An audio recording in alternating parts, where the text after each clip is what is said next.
23 अप्रैल 1992 वह तारीख जिसने भारतीय इतिहास के सबसे कुख्यात में से एक के अंत की शुरुआत, वो डेट जो इंडियन फाइनेंशियल सिस्टम में लैंडमार्क डेट बन जाती है। हर्षद मेहता वो एक नाम जिसने उससे पहले बहुत रिस्पेक्ट पाई थी इंडियन फाइनेंशियल मार्केट में, और अब वो बनने जा रहा था फाइनेंशियल मार्केट का सबसे बड़ा मैनिपुलेटर।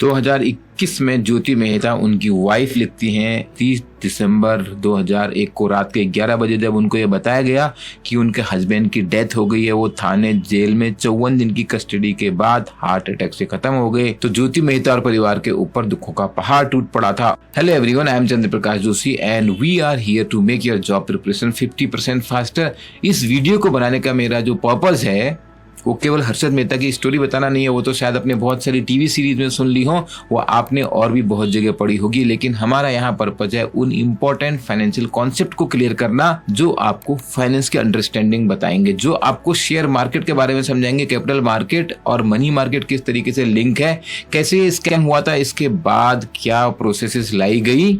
अगर आप इकोनॉमिक्स या फाइनेंस के स्टूडेंट हैं, आप किसी भी एग्जाम के लिए तैयारी कर रहे हैं, आप बैंकिंग फाइनेंस की फील्ड में अपना करियर बनाना चाहते हैं, आपको ये कॉन्सेप्ट काम आएंगे।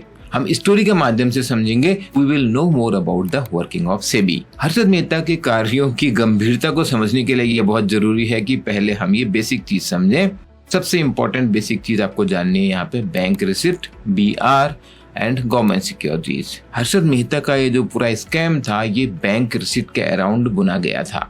गवर्नमेंट सिक्योरिटीज गवर्नमेंट द्वारा इशू किए गए वो बॉन्ड हैं जब गवर्नमेंट कोई लोन लेती है, मार्केट से बोरो कर रही है, क्योंकि गवर्नमेंट के पास खर्चे ज्यादा होते हैं और गवर्नमेंट की कमाई कम होती है। गवर्नमेंट रेगुलरली ऐसे बॉन्ड इशू करती है, ऐसी सिक्योरिटीज इशू करती है, उनको हम शॉर्ट में न्यूज़पेपर पढ़ेंगे ना, GSEC लिखा होता है, government securities government time time पे इशू करती रहती है और इसको मार्केट में कोई भी खरीद सकता है। आज की डेट में आप भी खरीद सकते हैं, लेकिन अगर हम बात करें 1990s की, उस समय इंस्टीट्यूशनल इन्वेस्टर्स ज्यादा होते थे और उसमें भी बैंक और फाइनेंशियल इंस्टीट्यूशंस ही गवर्नमेंट सिक्योरिटीज को मैक्सिमम परचेज करते थे। उनको परचेज करने का उनका पर्पस था अपने सिस्टम में लिक्विडिटी बनाए रखना। गवर्नमेंट द्वारा इशू की गई सिक्योरिटी है, गवर्नमेंट से बड़ी गारंटी क्या होगी, इसको रिस्क फ्री बोला जाता है। That is the risk free security, zero risk है, और गवर्नमेंट इसमें आपको ब्याज देती है और आपको अपना जो प्रिंसिपल है वो भी वापस मिलेगा।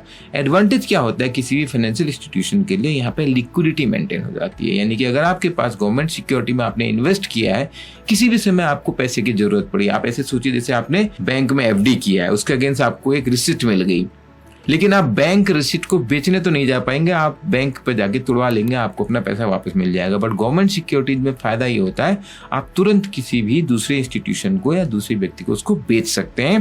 गवर्नमेंट सिक्योरिटी है, उसकी मार्केट हमेशा लिक्विड रहती है। ये भी ध्यान होगा कि बैंक SLR मेंटेन करने के लिए भी गवर्नमेंट सिक्योरिटीज में इन्वेस्ट करते हैं। उस समय तो SLR की रिक्वायरमेंट कितनी थी, RBI सीरीज का वीडियो देखिए। यहाँ पर हम पहले समझते हैं बैंक रिसिप्ट क्या है। बैंक रिसिप्ट वो इंस्ट्रूमेंट हैं जो दिखाते हैं सेल ऑफ गवर्नमेंट सिक्योरिटीज। बात हो रही है 1992 की, उस समय जो गवर्नमेंट सिक्योरिटीज थी आपको फिजिकल पेपर फॉर्म में रखी हुई थी, बैंक इन्हें बार बार खरीदते और बेचते थे। वो बार बार फिजिकल सिक्योरिटी ट्रांसफर करने की जगह एक बैंक रिसिप्ट दे देते थे। ये आदान प्रदान होता था ब्रोकर्स के माध्यम से। हर्षद मेहता ऐसे एक ब्रोकर थे जो बैंक से रिसिप्ट लेके जाते थे। एक बैंक जो सिक्योरिटी बेच रहा है वो सिक्योरिटी देने की बजाय एक बैंक रिसिप्ट दे रहा है, जो ब्रोकर खरीदने वाले बैंक के पास लेके चला आता है और खरीदने वाले बैंक से पैसे ले लेता है। अब आपको ये मालूम है कि गवर्नमेंट सिक्योरिटी इशू कौन करता है, RBI करता है। तो आप जरूर ये सोच रहे होंगे कि RBI ने इसमें क्या रोल प्ले किया और कैसे ये इतना बड़ा स्कैम हुआ। यहाँ पर बहुत इंपॉर्टेंट रोल आता है RBI के PDO का, पब्लिक डेट ऑफिस। मेरे बहुत सारे वीडियोस में आपने RBI के डिपार्टमेंट का नाम सुने होंगे, लेकिन डेट ऑफिस क्यों कहलाता है? एक टाइम में ये भारत सरकार के पास होता था, पब्लिक डेट ऑफिस, वो ऑफिस जो सरकार का डेट इशुएंस का काम करता है।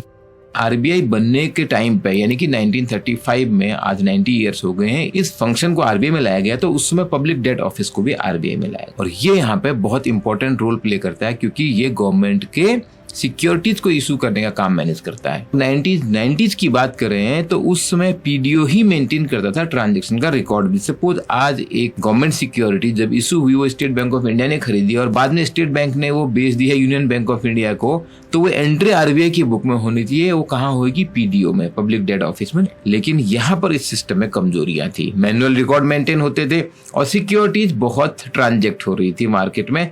आरबीआई के एंड पे भी रिकॉर्ड कीपिंग प्रॉपर नहीं हो रही थी।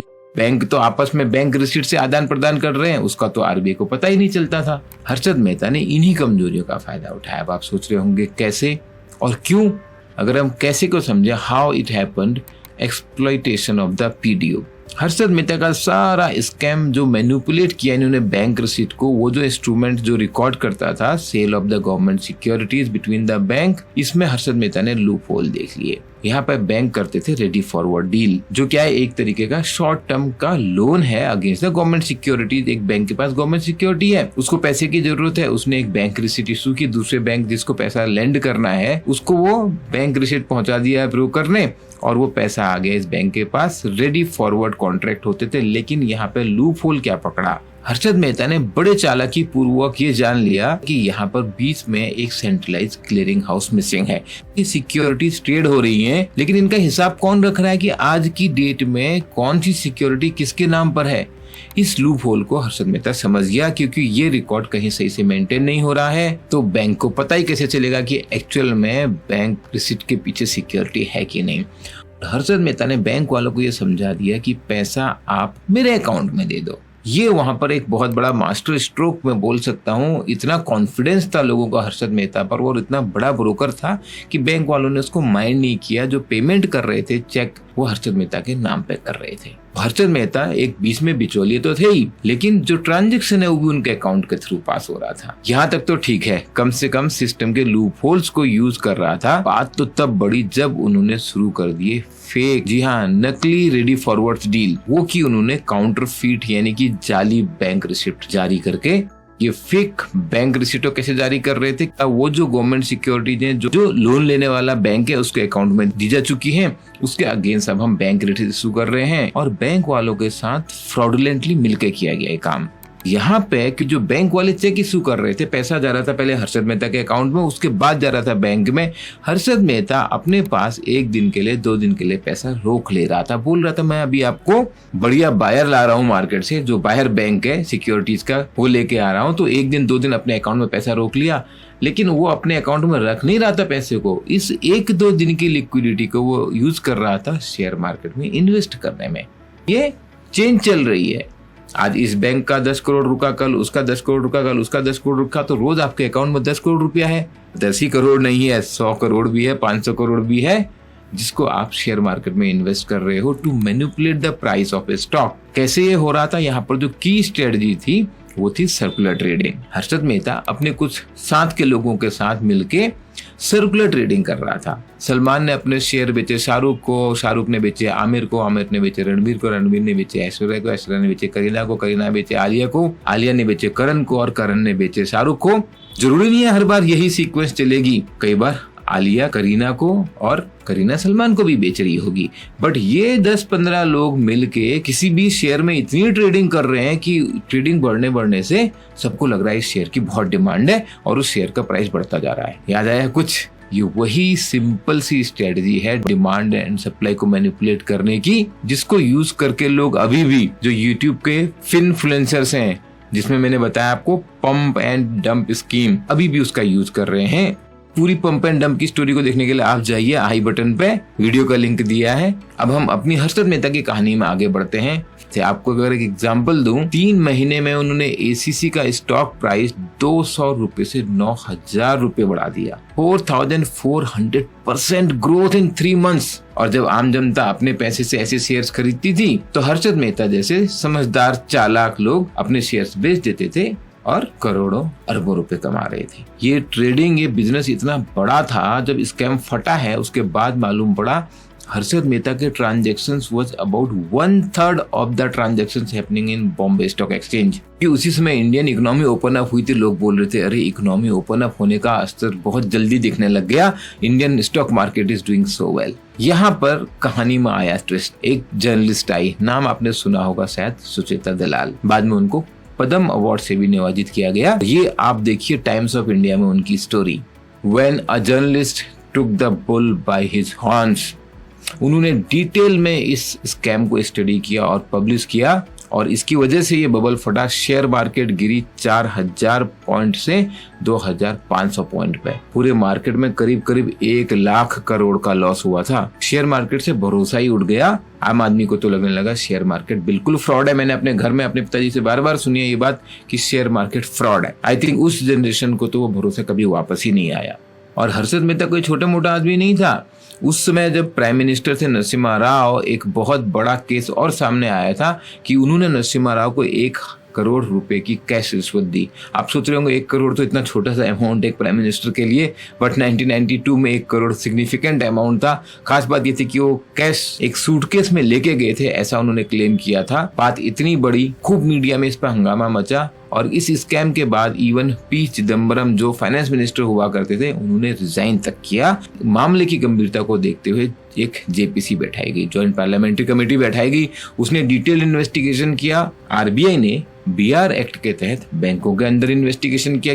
बैंक भी यहाँ पे झूठी बीआर बैंक रिसीट इशू कर रहे थे। काफी रिफॉर्म्स आए आरबीआई के अंदर। हम बात करें तो पीडीओ के अंदर पहले तो इलेक्ट्रॉनिक फॉर्म में सिक्योरिटीज इशू करने शुरू कर दी गई, जिसको हम बोलते हैं डीमेटेरियलाइजेशन of the security. Demat form में आ गई, जिससे इनकी अकाउंटिंग प्रॉपर हो सके। फिजिकल ट्रांसफर बंद कर दिया गया, और सेबी के पास पावर आई। अगर आप याद रखिए सेबी स्टेब्लिश कब हो गया था 1988 में, लेकिन सेबी एक्ट का पास हुआ 1992 में। उसमें भी हर्षद मेहता स्कैम का बहुत इंपॉर्टेंट रोल है। उसके बाद जो सेबी की पावर बढ़ा दी गई, जब जेपीसी की रिकमेंडेशंस आई हैं, सेबी को पावर दी गई रेगुलेट करने की, स्टॉक ब्रोकर्स को, मर्चेंट बैंकर्स को, और जितने भी ये मार्केट इंटरमीडिएटरीज हैं उन सबको, इंक्लूडिंग इन पे पेनल्टी लगाने का अधिकार दिया गया, इनका इंस्पेक्शन करने का अधिकार दिया गया। जॉइंट पार्लियामेंट्री कमेटी की रिपोर्ट जो 1993 में आई, उसके बाद इंडियन स्टॉक मार्केट में भी अच्छे रिफॉर्म्स हुए। Bombay stock exchange main stock exchange था, और जो मैंने बताया आपको 1/3 ऑफ द ट्रांजैक्शन तो एक ब्रोकर के थ्रू हो रहे थे। ब्रोकर्स के बारे में और उनके कार्टेल के बारे में मैं अगले वीडियो में भी बात करूंगा। इस बॉम्बे स्टॉक एक्सचेंज के नेक्सस को तोड़ने के लिए भी नेशनल स्टॉक एक्सचेंज स्टैब्लिश किया गया, NSE, जो आज बॉम्बे स्टॉक एक्सचेंज से ज्यादा ट्रांजेक्शन कर रहा है। हर्षद मेहता और उसके भाइयों को गिरफ्तार कर लिया सीबीआई ने 9 नवंबर 1992 को 2.8 मिलियन शेयर्स को मिस एप्रोप्रिएट करने के लिए, और ये करीब 90 कंपनियों के शेयर्स थे। इसमें कितने लोग इन्वॉल्व थे ये जानना सच में बहुत मुश्किल है। विजया बैंक के चेयरमैन होते थे, उन्होंने छत से कूद कर सुसाइड कर लिया था। बॉम्बे हाई कोर्ट ने हर्षद मेहता को सजा सुनाई और वो जेल में थे। कितने बड़े बड़े उद्योगपतियों से और कितने बड़े बड़े पॉलिटिशियन से वो कनेक्टेड, आई थिंक ये बात पूरी खुल नहीं पाई हो, क्योंकि उनकी मृत्यु जल्दी हो गई। He was only 47 years. Indian stock market में, इंडियन सिक्योरिटीज मार्केट में ये एक लैंडमार्क मूवमेंट था, क्योंकि यहाँ से सेबी की पावर स्ट्रांग होती गई। भारत सरकार को भी एहसास हुआ कि हमें अपनी कैपिटल मार्केट को, हमें अपनी सिक्योरिटीज मार्केट को स्ट्रांग बनाने के लिए अभी बहुत कुछ करना है। दोस्तों, हम इस तरीके की स्टोरीज लेते आएंगे। अगर आपको कोई टर्म समझ में नहीं आ रहे हैं, आपको कुछ कॉम्प्लेक्सिटी लग रही है, and if you have any suggestions and questions, please ask me in the comment. Video आपको अच्छा लगा हो तो लाइक करना मत भूलना, शेयर करना मत भूलना, subscribe to the channel. ExamBee is here to unfold your potential to make your job preparation 50% faster. All the best.